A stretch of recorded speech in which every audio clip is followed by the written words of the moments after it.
Greetings and welcome to this week's episode of UC Weekly News. I'm your host, David Danto, and this week we are going to be chatting with my friend and industry stalwart, if I can say that, or expert, Tim Albright. How you doing, Tim? I am well. I'll take stalwart. Yeah, that makes me sound old.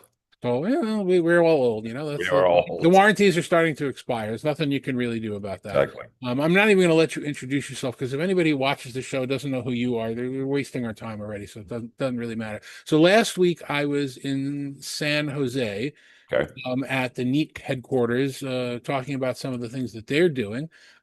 This week, as you guys are watching this, I'm actually in San Diego for WebEx1, and we'll be reporting on that next week. And actually, don't want to tell too many people, but Wednesday the 1st, I know we're not normally on Wednesdays. We normally premiere Mondays. Keep an eye Wednesday afternoon. There may be something special coming out that will Okay. be. So we'll get a special version of the show. But in any case, that's not what we're talking about today. We're talking about Amsterdam. We're Yes, talking sir. about the canals. We're talking about the very nice train. We're talking about the central rail station that I still have not been able to figure out, no matter how many years I go there. Different entrances go in different places. They do. But we haven't done ISE in that city for 5 years, 4 years, 5 years. 5 years. 2020 was the last time. But there has always been a show there right at the beginning of September called IBC, which Mhm. is the International Broadcast Conference. And, I've never gone, which is interesting. I will do a lot of work with the IEEE, great organization. We'll talk more about them in future shows. But they own, I think, about a third or a quarter of that show. Fortune. I think there are five entities that are Right. owners.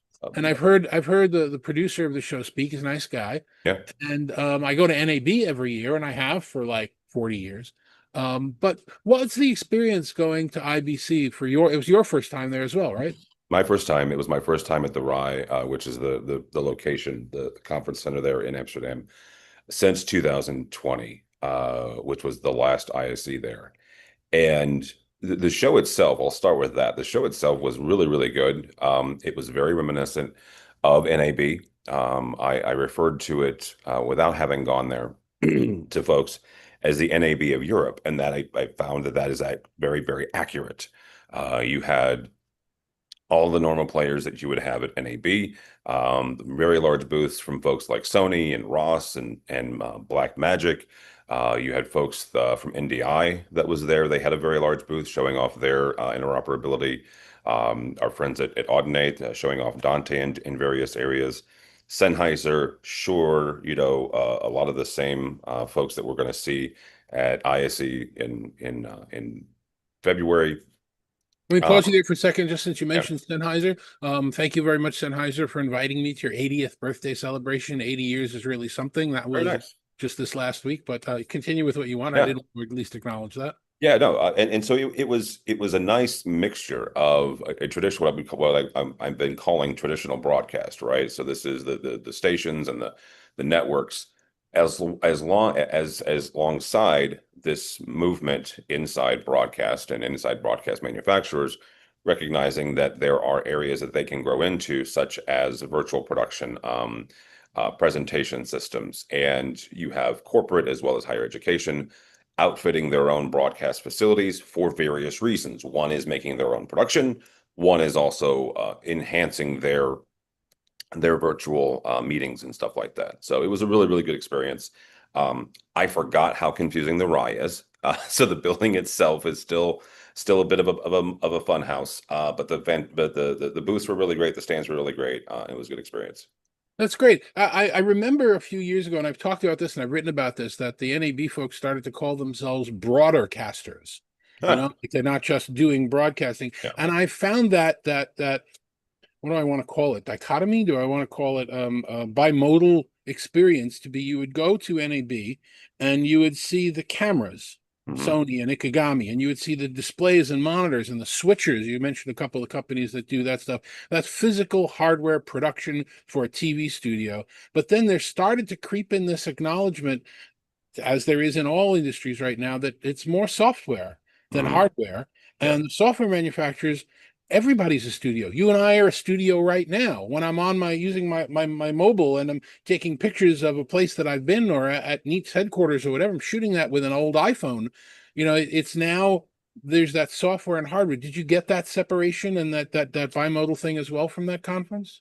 I won't say it's separation anymore, dude.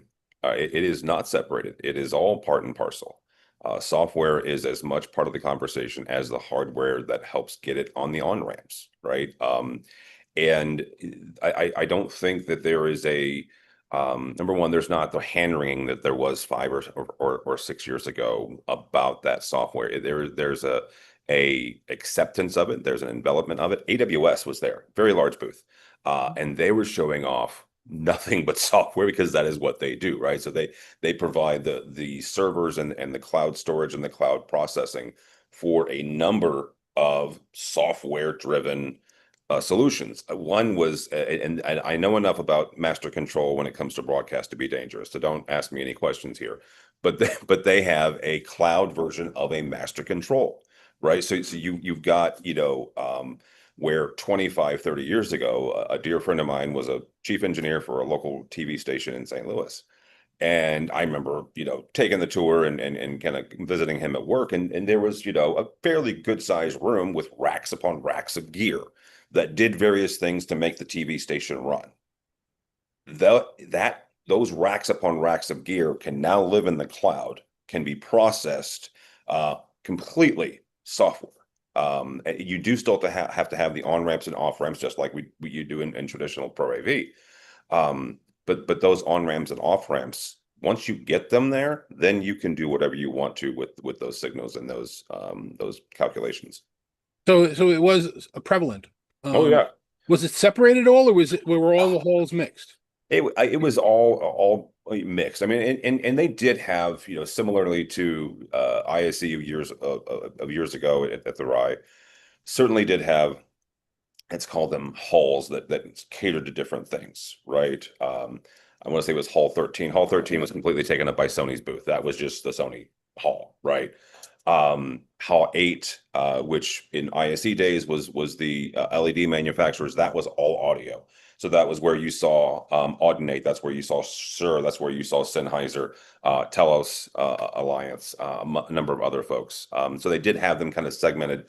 And then halls 1 and 2, just like in IEC days, those were kind of the larger booths, the larger stands.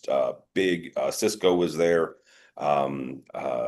Samsung had a stand there. Rowie, the LED manufacturer. So a number of really large stands in those two areas. Yeah. Okay. All right. So the next important topic that I need to ask you about, these aren't my earbuds. These are my AI earbuds. These aren't my tissues. These are my AI tissues. We're living through a time of AI washing, where Yep. it's very important to say it's AI everything, which is mostly BS. And I certainly hope the bubble will pop soon. But tell me about what you were seeing and hearing around AI and production while you were there. Oh, I'll go back to AWS first. Certainly AI is incorporated into 90% of the solutions that they were highlighting. In Uh, name only, at least. well, yeah, but let me be clear here. AWS was not providing the solution. They were giving a platform for other people to show off their wares, right? Um, there was 3 or 4 different versions of this. AWS had one. A company called Backlight had another. There was a third one that is escaping me right now. But you were able to take in a live feed, and as you're taking that live feed, this system, the AI system, would cut it up and output uh, social media clips of a live event. So I'm a big American football fan. Imagine if you're watching you're responsible for producing a football game, and as that live feed comes into your system, this AI system would cut it up and allow you to automatically generate clips to promote the live event that's happening. The bottom line there is encouraging people to tune into the live event that you're producing. You're starting to see that become table stakes for a lot of Yeah, the cloud broadcast and storage companies like yeah. Restream is doing that, and a few others that I work with are doing that. So yeah, you're starting to see those automated clips. You're also seeing them, the portrait clips, which I Yep. can't stand, but that's becoming very popular. It's the standard, dude, and it's what we do here at AVNation, right? It is part and parcel of the need to get your content out there in a format that the audience consumes. Um, Mm. 25 years ago, I had an argument with somebody about being on iTunes, and it's like, well, that is where the audience is, so that is what we do. Same thing here. We can argue about the composition all day long from old school video creators, but if that is where the audience is, then that is where you go. Okay, well, I wouldn't disagree with that, except I'm always doing standard resolution definition I, landscape I video. do both now. I know. Well, I do both. I haven't yet found the platform that automatically converts in a way that I like it. No, there's not Probably one. That's probably Yeah, because my editor is a standard landscape editor. So if I switch to a different editor that does both, it'd probably be easier. But I'm not switching right now because I'm too old. It's just good. the end of the story. All right. So let's talk about Well, people and go ahead. really quickly, I want to go one more thing on the AI side. Three camera manufacturers. I'll pick on is Sony. They had an AI switcher, and I'll just generically say that. And what the use case here is, I mentioned higher education, certainly corporate. They're putting in broadcast facilities. A lot of times, you don't have the manpower to do a 3, 4, 5 camera shoot. Certainly in House of Worship, you don't either. So they have these systems that will track without any sort of device, which is you and I grew up with. You used to be able to do that Right. without a device, and then the system would select. It will either suggest shots to take, or it will take it for you, depending on your comfort level. And Hmm. that will eliminate the need for 4, 5, 6 camera people. You can streamline, especially in environments where you're relying on volunteers or unskilled student workers. That's good. That's interesting because that's sort of a crossover or a blending coming from the UC world because UC's Mm. been doing that in conferencing, Yep. and we're going to start to see. I don't know if you remember, you probably don't. I wrote an article like 8 years ago about camera arrays. We're starting to see camera arrays just now with desktop systems. Like Neat has their Neat Center and Logi has as well, where they've got intelligence in the devices to always take the best shot. But it's not just the front of room and the back wall and the table. You'll start to see cameras the size of all around the room and on the light fixtures and on the chairs, and they'll all talk to each other. The example that I always give is if you ever watched any version of Star Trek, and they were on the bridge of any ship and talking to another ship, you don't see a camera because all the cameras are all around and hidden, and they just know what the right thing to do is. That's the direction we're going in. So Star Trek saved the world again. That's a great how Star Trek changed the world or how William Shatner changed the world is a great video if you can find it on Amazon, Yep. talking about all things. Okay, so the question I was going to ask you then was about personal people. Yeah. How many of our crowd and AV tweeps were there, and how many did you run into? How many AV people that you've seen are now starting to be aware that broadcasting and AV are not really all that different? Well, I'll start with a couple of personal ones. One I hung out with our buddy Chris Netta, right, from Midwich, and Midwich was there in force. Now, Midwich did not have a stand. Let me be clear, and they may eventually, but Midwich as a company, and Chris certainly as a professional AV person, is recognizing the importance of broadcast. And so they were there from a corporate, global corporate standpoint, right? Mhm. Connecting with their clients. So the integrators that were there, our corporate owners of CTI, we were there as well. And so, Was there a pink shirt day? there was not a pink. Well, pink shirts is on Wednesday. The show Oh, was Friday oh, through that's true. Monday, Okay. so there All was right. no pink Okay. shirts. All right. Um, but you've got those folks. You've got AVISPL. You have Diversified that was there. You have a number of folks that are responsible for AV. Not just here in the States, but globally as well. That were at the event. Neil Flooster was there, producing content. Justin Dawson, an AV professional from Ireland, was there. Not that that was a huge jump, but still, a traditional AV person. AV I'm Magic. so pleased to see. Remember, I covered broadcasting, as I said, for like 30 years Yeah. on the broadcast engineering team. I used to be doing some of their pick hits. Um, I'm so pleased to see this blend where AV and integration and content creators are embracing broadcast as well as AV, as well, this whole idea of the experience. And I'm starting to hear a number of people, you a couple of years ago, still have to convince you this year, and a few others are now involved in CES Mhm. because the technology is the same technology that goes through all this stuff. And that's how you educate yourself on what the industry is doing. Well, you don't have to convince me. I'm going back again this year. Oh, So you are? I am. I thought you said you weren't. Oh, no, that's cool. Oh, Wonderful. I'm my thing about CES is I will go every other year. I think is what I've settled on. It feels first of all, it's very overwhelming. Very overwhelming. Yeah, It is the yeah. biggest show that you I believe this is accurate statement. It's the biggest show that you go to every year.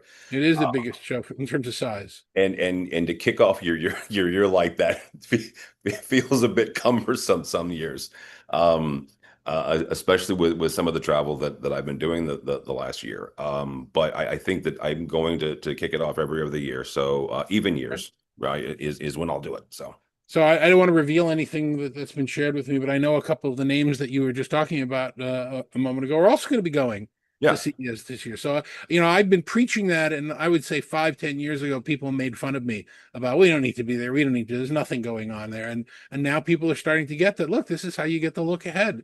yep. So that's great. So, I was invited to go to IBC this year.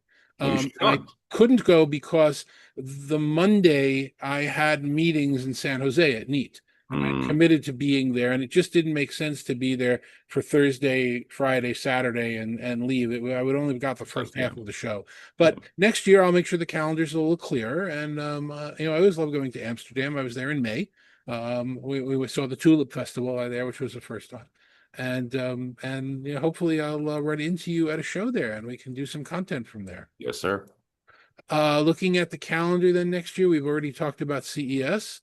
I'm sure I'm going to see you at ISE, I which is see. our big show taking Yeah, yeah. place in Barcelona. And That one is I expect a couple of significant announcements out of ISC. And the reason I mention that is if you've read or listened to me for any amount of time, let's say the last 5 years, I consistently complain that there is nothing coming out of these shows that is remarkable. It is small iterations, and it has been small iterations for the last 5 or 6 years. Nothing against the shows themselves. I want to be clear here. The folks that put on ISE do a really good job. There's really great education. There's all sorts of these, I'll call them sidebar conferences that kind of feed into the show itself. But it's two things. Number one, through COVID, a number of folks pulled back on R&D. So there was that part, right? They were saving their money because nobody knew anything, right? Second part is the maturity of our market and the maturity of the technology. Um, 10, 15 years ago is when AV over IP really started coming to the forefront. That was a huge jump, right? From the days of RGB HV, right? Five wire, signal processing for video and running, twisted pair and stuff like that. yeah, That was a huge jump, right? 4K was a huge jump, and we can have a discussion about whether or not 8 or 16K is viable. DirectView LED getting smaller and smaller on the pitch sizes. You can get smaller, certainly, and I'm sure that they will. But at this point, that pitch is small enough now to where I could use it in my living room if I wanted to. right. So there's not these huge jumps, and I certainly am staying away from the, what can be invented has been invented. I do not believe that in any way, shape, or form. So I think that we're getting to a point where something is going to pop. Somebody's going to announce something remarkable, either at ISE or at Infocom this year, and my bet would be on ISE. Hmm. Well, I would probably think there's going to be both based on what I'm saying. I totally agree with your assessment on it. The interesting thing though is if you look at a clock without a second hand, it doesn't look at first glance like the hands are moving. Yeah, But if you look back, you'll notice that it changed. So I mean, you talked about AV over IP, which obviously is a big thing going on in our industry right now. But I would say that while that's established, and we don't have a standard yet, but it's established, PoE is going to be one of the bigger things, because then we're going to talk about connectivity between components with one wire. yeah. And pulling only one wire, which changes the industry. Do you really need an integrator to pull bundles of cable when everything's going to be using the same Cat6 cabling? So you have to anticipate where that's going. One of the things that I talked about after I think it was Infocom this year when we were talking about that specifically, and I think Cisco had just come out with their new PTZ camera that was PoE and one cable, is that think of the companies now that are making these adapters. Think of the ones that do HDMI to RGB HV to PoE and so all these adapters at some point you might need a few of them, but you're not going to need companies building these massive numbers of things to fix things, because everything's just going to be going over a Cat6 cable, which I think is a monumental change, but it's going so slow nobody's noticed it. It is, and I would agree with you, especially you and I have both had to deal with our fair share of wall warts and those wonderful things that we got to move around and make room for in racks. I think that will be a huge change. Number one, once we start seeing it, and number two, once we start establishing it as I'm not going to say standard, because I have learned over the years not to, but a regularly used technology. Yeah. So, and at least at ISE, we're expecting products that had already been announced to be demonstrated, that they're now finally out there. I know Nureva with their HDX. I know, I believe Hudley with their C1 doing crew. I think that's the next generation of the C1, and a lot of other companies other than that. So I haven't gotten the early announcements yet, because we still have Microsoft coming up in November, and people are kind of looking at that. But I'm focused at CES, and I'm focused on ISE right now. Yeah. How does somebody reach out to you? Where are you going to be? What are you going to be doing over the next few weeks? Oh Lordy, you name it. I've got more travel in the next So I've got I will be at E4 in Chicago, and that is the second week of October. I will be back in Chicago. Our friends over at AV User Group, Owen and the gang, they're coming over to their very first Chicago end user group, and I got to hang out with them last week at the London user group. Really good event if you are an end user in the industry in or around Chicago. They are having that. You can find them at the AV User Group website. I am probably going to go to Microsoft Ignite and then CES, but you can find me on the website, AVNation.tv. That's AVNation.tv. Tim, as always, thanks very much for taking time to chat with everybody. And thank you very much for watching the show as you do just about every week. Remember, for next week's show, we are on with a new show every Monday. But this week, why don't you keep an eye on Wednesday afternoon? We may be premiering a little early with some pretty big announcements. But until then, I'm David Danto with Talking Points. Thanks very much for watching. We'll see you on the next show.